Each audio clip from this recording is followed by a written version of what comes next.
so much for being here.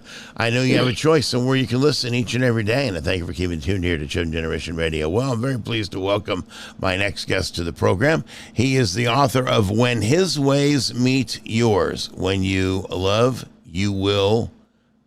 When you love you, he will follow suit. And you're talking, this is Damon Grayson, by the way. Damon, welcome. Good to have you.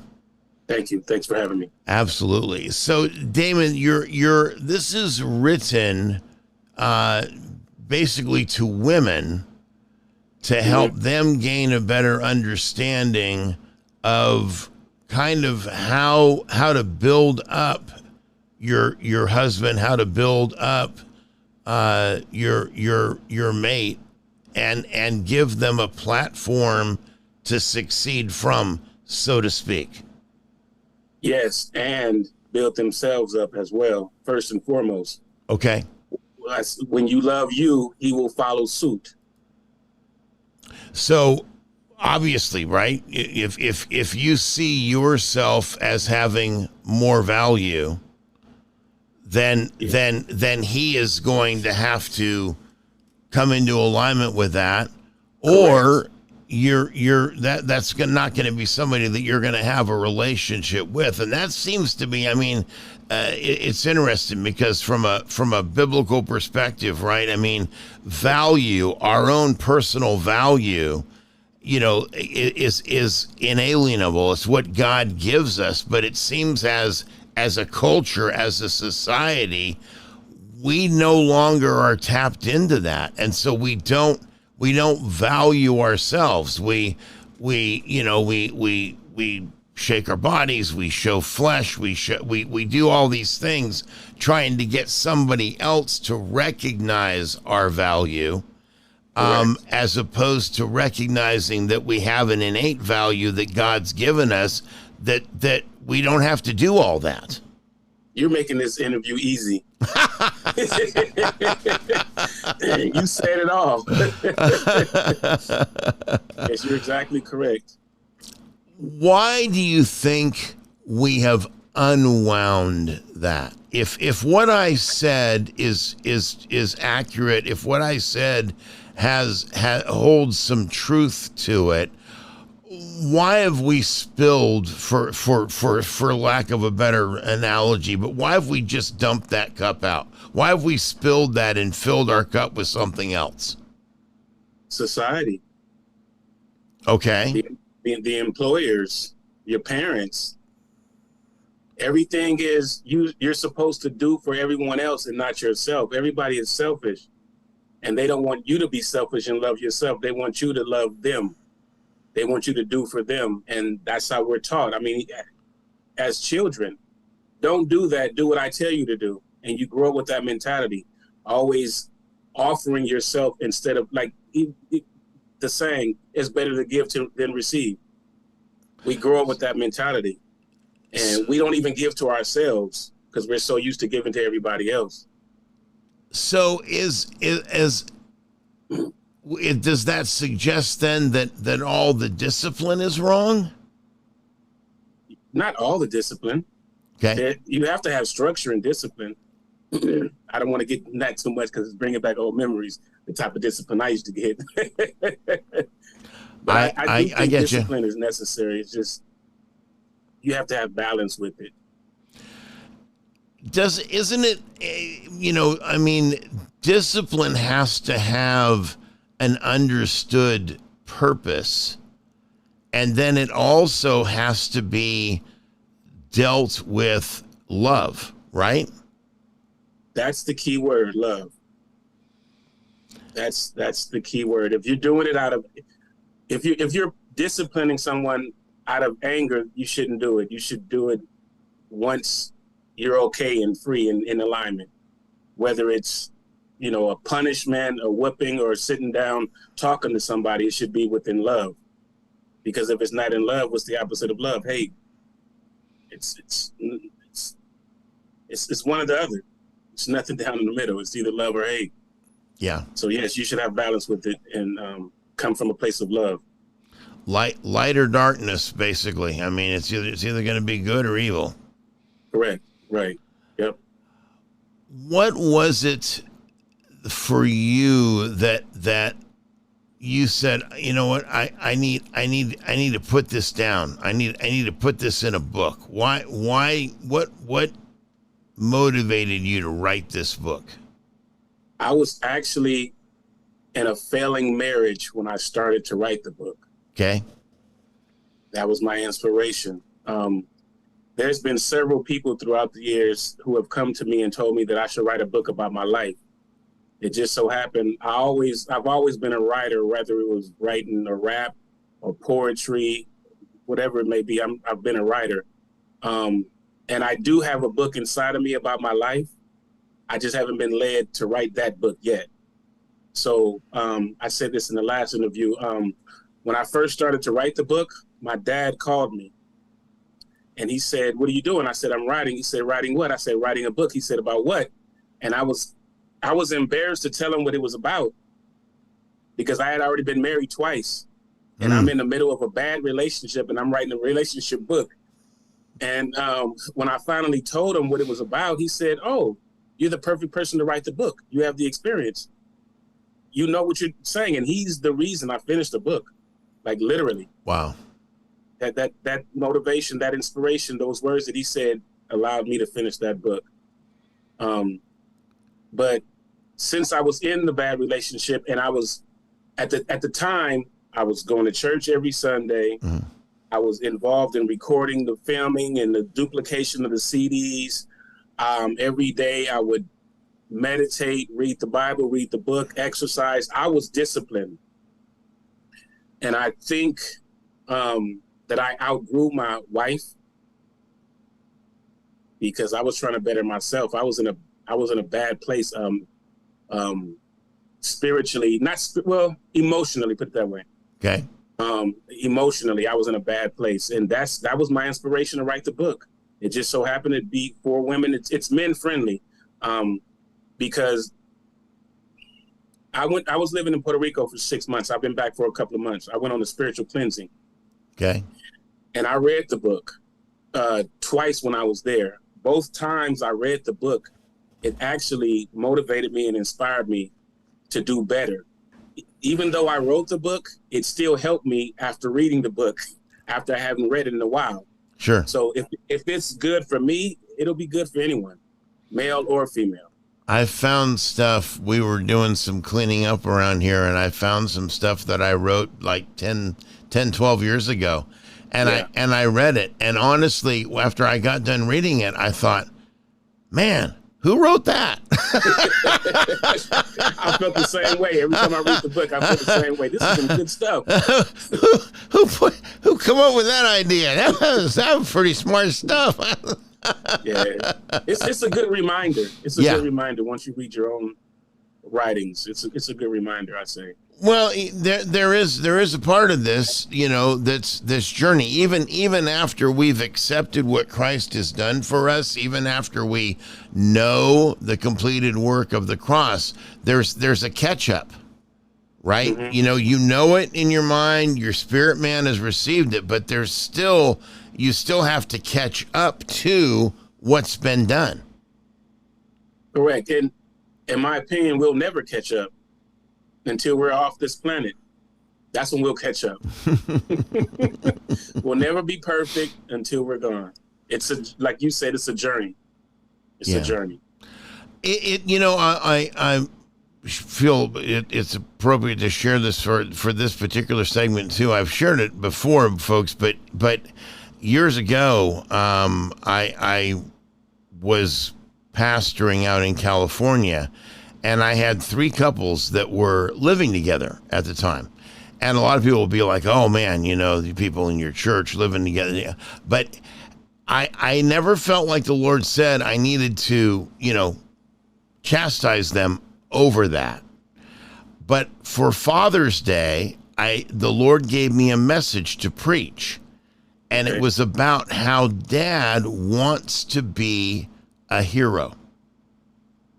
Yes. And the role of the wife in helping to support him to be who he wants to be, and then in turn him living up to that and being able to live up to who God has called him to be. And over the course of the next 3 days, all 3 of those couples came and said, hey, excuse me, we want to get married. Oh, wow. Okay. And and never in my sermon did I say, hey, if you're living together and you need to edit. That wasn't the sermon. The sermon was, hey, if you're a man and you want to be a dad and, you know, all these things, these are the attributes and you can do that. And you know, if you want your husband to be these things, then this is the way you can support him and encourage him rather than criticizing him always and tearing him down. They received the message, obviously. They did. They did. Good. Yeah, they did. That's a blessing. So it's so as I'm hearing you and reflecting on what's written as kind of the because you know Amazon, sometimes they get it right and sometimes they get it way wrong when you're reviewing a book, but it sounds a lot like that's the message of this book is getting the women to start seeing the men the way that they're supposed to be seen and getting the men to step up and be who God's called them to be. It's like you read the book already. Because you have the message. Brother, it's called The School of Hard Knocks and Incremental Tribulations. I agree. I've been to the School of Hard Knocks as well. You know, you mentioned before too, and I think we should unpack that just a little bit, because somebody say, oh, well, yeah, he's been, you know, divorced or whatever, and how would he know about, you know, sometimes, I mean, everything we do is falling forward, or at least hopefully that's what it is. It's falling forward. And as you have walked through these different experiences that you've had an opportunity to be able to fall forward. Talk about that a little bit. Well, for the record, and I don't say this anyway, for the record, I was never divorced. I always divorced the women. Okay. That doesn't make me an angel. You know, however, in the relationships, I learned a lot in each relationship. At the time, I was young, so I don't think I learned a lot at the time. But throughout the years, like, I've been celibate for several years now. I haven't been in a relationship for several years now on purpose. And I came to find myself, because if I don't fix myself, I'm going to continue to attract the same type of women. I gotcha. I have to become what I desire. Yeah. Period. Point blank. If I can't look for a perfect woman if I'm not, you know, there's no such thing as perfection anyway, but I can't look outside of myself for something that I want and desire if I haven't become that. Sure. So I had to become that. It just so happened that I didn't become that while I was married. But like I said, with the last marriage, I was becoming that. And I grew her. I met her in church. And she was the so-called perfect woman at the beginning. Mm-hmm. And then she started to change. And I started to change. We just grew in 2 different directions, period, point blank. And after that, I lost every single thing that I owned, from childhood all the way up to that point. I mean, all my kids, because I already had 3 children before I met her. And I was a single father for a while, for a long time, actually. So I brought my children into the relationship. She brought her children into the relationship, and we had 2 more. And it didn't work. But like I said, I outgrew her, and I don't regret it at all, because if you're not growing, you're dying. You know, I when I counsel couples that are going to get married, from 36 years of experience, by the way. Congratulations. Thank you. I remind them, you know, you're 2 whole people. He's not going to complete you, and you're not going to complete him. And you can't put expectations on one another that only God can fill. And early on, probably about, I'd say, well, we were about 4 years into our marriage. Mm-hmm. We ended up managing an apartment complex in Alameda, California. And she was downstairs in the office and I was upstairs. We had 2 small kids. And we'd been going through some challenging things. And she was saying to God, you got to fix him. And I was saying to God, you got to fix her. And at the same time, the Holy Spirit convicted both of us and said, no, look in the mirror. Right. Because until you get this going the right way, this will never work. You're exactly right. And I've noticed over 36 years that if we're having any kind of a bumpy time, it's generally because one of us isn't doing this right. And you got to come back to that. You got to go, okay, wait a minute. Where am I here? Because until I'm right here, this isn't going to function. Expectations breeds negativity in the other person. Because the more you expect somebody else to do what you want them to do, the more pain you're going to have inside. You have to fix yourself. You have to look deep inside. It's between you and God. And then it's between you and your mate. But first it's between you and God. Amen. And you and yourself. Then it's between you and your mate. Yeah. That's what I think. Yeah. Well, and it's never 50-50. Never. You're both aiming at 100%. It's like we're brothers, man. You're saying everything that's inside of my head. We are brothers. Thank you. We are. Yes, we are. We are brothers. 100%. Everything we're discussing is in the book. And folks, so that's why you need to get the book. Mm-hmm. Whether you're a man or whether you're a woman, you need to get this book. I mean, when you think about the fact that in the faith world now, it used to be just in the world, but in the faith world now, the divorce rate's nearly 75%. Yeah, it is. And it shouldn't be.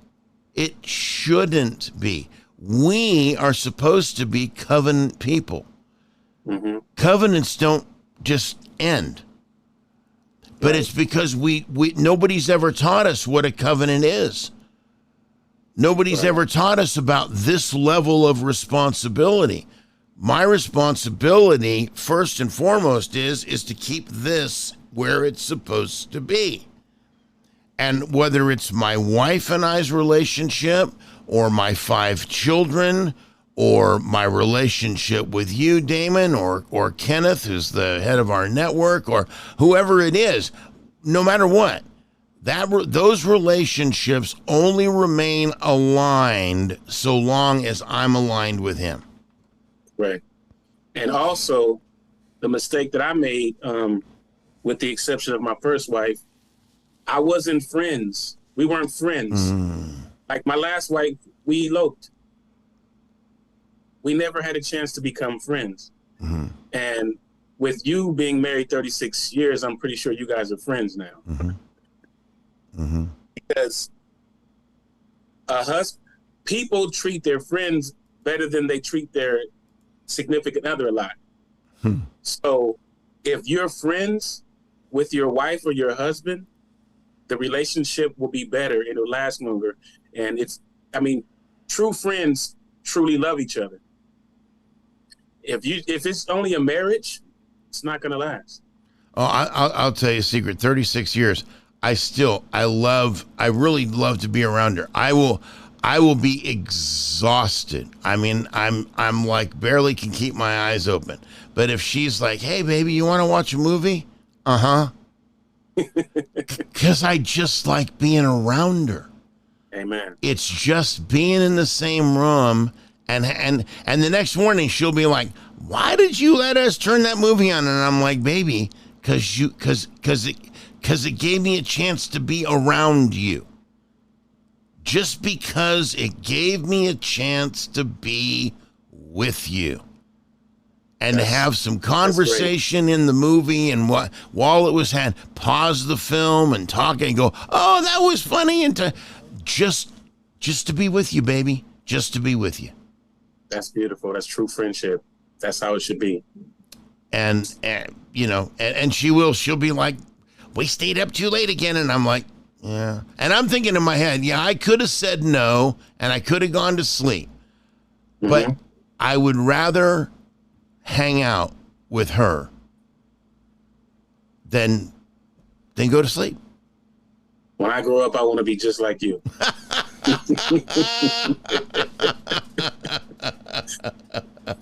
Well, brother, I'll send you the letter when I grow up, okay? Okay.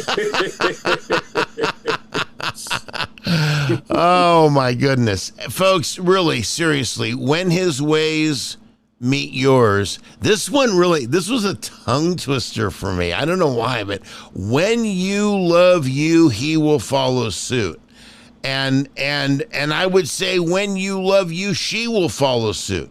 You know, we have, I remember years ago, the Lord hit me about, you know, the whole self-help, because, you know, it was all about self-help. And listen, the biggest self-help you can get, honestly, is from right here, is what God has to say about who you are. And I don't care who you are. Look, I get here in front of this camera and I do all the different things that I do. I'll tell you right now, my self-image could be way better, and it gets attacked. And the only way that I get through it is to remind myself what God has to say about who I am. I agree. That's it. You have to be reminded you are beloved of the Lord. God loves you. No matter what situation you're in, nope. No matter where you are in your life, God loves you regardless. And he's not going to leave you where you are, because that's where grace gets out of bounds or sin gets out of bounds. Here's the thing. He loves you no matter what mistakes you've made, but he's not going to leave you wallowing in your mistakes. He's going to pick you up, he's going to clean you off, and he's going to take you, and if you'll let him, he's going to take you to where he wants you to go. You keyword, if you let him. Yes. You can lead a horse to water, but you can't make him drink it. Nope. No, you can't. You know, I talked just last week about 3 ways Melanie Collette and I did a segment about, 3 ways that you deal with people.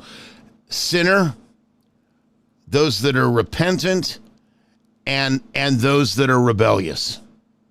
When they're a sinner, they don't know any better. You love them, you share with them, and you keep loving them until they get to the place where they say, hey, I want what you've got. When they're repentant, but they keep struggling, the word says, bear ye one another's burdens, and restore such a one in a spirit of meekness, lest you also stumble. You should be there every single day working with that person to help them, because they have a willingness. They want to be right. If they're rebellious, you reach a place where you say, look, I got to cut you off for your own sake. Because you're going to have to, you have to come face to face with what rebellion is doing in destroying your life. And that's why Paul says you turn their soul over to Satan so that they hopefully might be saved, because they've got to have a wake-up call. Sometimes you got to hit rock bottom to get that wake-up call. And when they do, then you welcome them back like the prodigal son. Right. And during that time, you as a person, sometimes, something my mother used to tell me, sometimes you have to love people from a distance. That's right. And me personally, I always got attached to people. It used to hurt me to see other people hurt. And so I would try to make them do what I wanted them to do, because in my mind, I'm doing the right thing. I'm teaching you what to do. I'm showing you, I'm giving you the route. And they wouldn't take it, and they used to hurt me. Yeah. But now since I've been to Puerto Rico, I have a whole lot more balance now, and I love me more now too. Yeah. And I used to give from a half-empty cup. Right. Right. I was never full. You can't minister out of woundedness. When you're in a place where you are tore up, you can't effectively minister. And people say, well, no, there is a place that you can come to of contentment. Paul says, I have learned to be abased and I've learned to abound. And I've learned how to be content in both. And there is a way to get to that place, and it's through Jesus Christ. And it's 100% available to anybody who wants it. Pick up the book, When His Ways Meet Yours. When you love you, He will follow suit. And I thank you, Damon, for being with me today. Damon Grayson, thanks for being here. This was fun. Thank you, Pastor Greg. You can get the book on my website, mywordsofwisdom.com, or you can get it on Amazon. Just look up When His Ways Meet Yours, or look up my name, Damon Grayson. Damon Grayson, Grayson. All right, we're going to sign off. I'll be back with you tomorrow here on TECN TV, Texas Fully Loaded, coming up right after this break.